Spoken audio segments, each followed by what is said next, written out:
జంతర్ మంతర్ లో ఇకపై ఆందోళనలు నిరసనలు నిలిచిపోయే అవకాశం ఉంది. ఆందోళనలకు ప్రత్యామ్నాయ వేదిక కేటాయింపుపై కేంద్ర ప్రభుత్వంతో సంప్రదించాలని సోలిసిటర్ జనరల్ కు సుప్రీంకోర్టు సూచించింది. నిరసన తెలిపేందుకు జంతర్ మంతర్ సరైన ప్రదేశం కాదన్న వాదనపై పిటిషన్ను సుప్రీంకోర్టు విచారణకు స్వీకరించింది. కేంద్రానికి నోటీసులు జారీ చేసింది.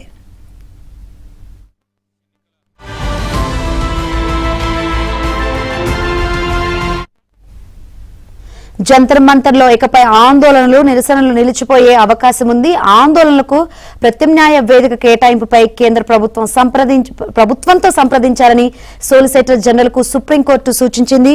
సుప్రీంకోర్టు సూచనలకు సంబంధించి మరిన్ని వివరాలు అందించేందుకు మా ఢిల్లీ బ్యూరో చీఫ్ కృష్ణ సిద్ధంగా ఉన్నారు. కృష్ణ, మొన్న జరిగిన జంతర్ మంతర్ల ఆందోళన నేపథ్యంలోనే సుప్రీంకోర్టు ఈ నిర్ణయం తీసుకుందనుకోవాలా? శంకరి, సుప్రీంకోర్టులో ఈ రోజు ఒక కీలకమైనటువంటి ప్రజా ప్రయోజన వ్యాజ్యం దాఖలైంది. ఢిల్లీలోని జంతర్ మంతర్ దగ్గర ఏదైతే నిరసనలు నిర్వహించడానికి ఆల్టర్నేటివ్ వెన్యూ కేటాయించాలని కోరుతూ ఈ పిటిషన్ దాఖలైంది. ఈ పిటిషన్ ను సుప్రీంకోర్టు విచారణకు స్వీకరించింది. సతీష్ చంద్ కౌశిక్ అనే వ్యక్తి దాఖలు చేసినటువంటి ఈ పిటిషన్ లో జంతర్ మంతర్ దగ్గర ఏదైతే డ్రైనేజీ, అదేవిధంగా తాగునీరు, ఆహారం ఇటువంటి ప్రాథమిక సౌకర్యాలు లేకపోవడం వల్ల ఆందోళనకారులు కానీ స్థానిక ప్రజలు కానీ తీవ్ర ఇబ్బందులు పడుతున్నారు.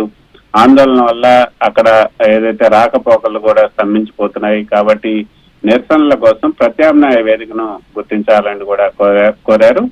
అదేవిధంగా సుప్రీంకోర్టు సిజేఐ నేతృత్వంలోని ధర్మాసనం ఈ అంశంపై స్పందిస్తూ జంతర్ మంతర్ ఇకపై నిరసనలకు అనువైన ప్రదేశం కాదనే వాదనలో తీవ్రత ఉంది, ఇది చాలా ముఖ్యమైనటువంటి అంశం అని కూడా స్పష్టంగా పేర్కొంది. కేంద్ర ప్రభుత్వంతో సంప్రదించి తగిన సూచనలు, అదేవిధంగా దానికి తగినటువంటి స్టాండ్ కూడా తీసుకోవాలి అంటూ సోలిసిటర్ జనరల్ తుషార్ మెహతాను సుప్రీంకోర్టు ఆదేశించింది. ఈ పిటిషన్ పైన కేంద్రానికి నోటీసులు జారీ చేస్తూ విచారణను ప్రత్యేక జాబితా చేసింది, ప్రత్యేకంగా లిస్ట్ చేసింది. అయితే శంకరి, మీరన్నట్లుగా ఇటీవల జరిగినటువంటి సిజేపీ ధర్నాల నేపథ్యంలో ఈ నిర్ణయం తీసుకుందా అంటే గతంలో కూడా ఏదైతే రామ్దేవ్ బాబా ఇటువంటి నేతలంతా కూడా లోక్పాల్ బిల్లుకు సంబంధించి నిరసనలు తెలిపినప్పుడు మొదట వాళ్ళంతా కూడా ఈ యొక్క ఇక్కడ జంతర్ మంతర్ లోనే చేశారు. అయితే ఆ తర్వాత వాళ్ళందరినీ కూడా రామ్లీలా మైదాన్ కు ప్రత్యామ్నాయంగా అక్కడ చేయాలని సూచించారు. సో రామ్లీలా మైదాన్ లోనే ఆ తర్వాత అంతా కూడా జరిగింది లోక్పాల్ బిల్ తర్వాత.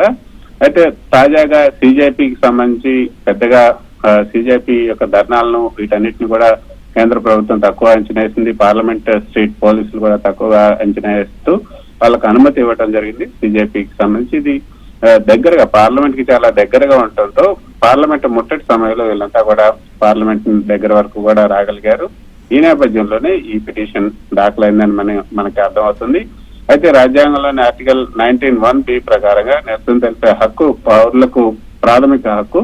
అయితే వీధులు అంటే ఏవి కూడా స్తంభింపజేయకుండా, లేకపోతే స్థానిక నివాసితులకు, అక్కడ ఉన్నటువంటి స్థానిక నివాసితులు ఎవరైతే ఉన్నారో రెసిడెంట్స్ వాళ్లకు, తర్వాత అత్యవసర సేవలకు ఎలాంటి భంగం కలగకుండా చూడాల్సినటువంటి బాధ్యత కూడా ప్రభుత్వంపై ఉంటుంది.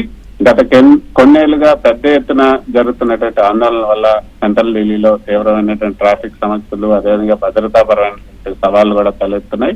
అలాగే పారిశుద్ధ్యం, అదేవిధంగా అత్యవసర వైద్య సదుపాయాల కొరత కూడా పెద్ద సంఖ్యలో ఏర్పడుతుంది. పెద్ద సంఖ్యలో ఈ గుబుగూడి నిరసనకారులకు కూడా ఇబ్బందిగా మారింది. కాబట్టి కేంద్ర ప్రభుత్వం సమర్పించే నివేదిక ఆధారంగా ఇక నిరసనల కోసం ఢిల్లీ సరిహద్దులు లేకపోతే రద్దీ లేని ప్రదేశాల్లో ప్రత్యేకంగా ఒక విస్తృతమైనటువంటి ప్రాంతాన్ని ఈ నిరసనల వేదికగా, ప్రొటెస్ట్ జోన్ గా నిర్ణయించే అవకాశం అయితే కనిపిస్తుంది.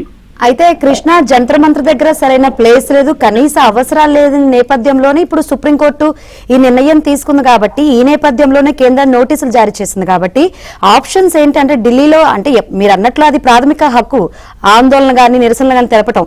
సో ఆప్షన్స్ ఏంటి? ఆప్షన్స్ అయితే చాలా ఉన్నాయి కేంద్ర ప్రభుత్వం దగ్గర. ఒకటి రామ్లీలా మైదాన్ అన్నది మన న్యూఢిల్లీ రైల్వే స్టేషన్ దగ్గర ఒక పెద్ద గ్రౌండ్ ఉంది, సుమారు 20-25 ఎకరాల గ్రౌండ్. అక్కడ కూడా రామ్లీలా మైదాన్ మొదటి నుంచి కూడా ఈ రామ్లీలా మైదాన్ ఈ నిరసనలకి, ఆందోళనలకు సంబంధించినటువంటి వాళ్ళందరికీ కూడా అక్కడే పెద్ద వేదిక అది. సో ఒకవేళ ఇక్కడ కనుక ప్రభుత్వం ఇకపై జంతర్ మంతర్ దగ్గర నిరసనలు కొనసాగించకూడదు, దానికి ప్రత్యామ్నాయంగా ఏం చేయాలన్నప్పుడు రామ్లీలా మైదానాన్ని ఒక మొదటి ప్రత్యామ్నాయంగా ఎన్నుకోవచ్చు. లేదంటే ఢిల్లీ సరిహద్దులకు సంబంధించి ఎక్కడైనా ఢిల్లీ సరిహద్దుల్లో ఈ యొక్క నిరసన ప్రాంతాన్ని, నిరసనలకు వేదికని, ప్రొటెస్ట్ జోన్ ని ప్రత్యేకంగా ఇచ్చే అవకాశం అయితే ఉంది. ప్రస్తుతానికైతే రామ్లీలా మైదానాన్ని సజెస్ట్ చేసే అవకాశం అయితే ఎక్కువగా ఉంది. Yes Krishna, thank you.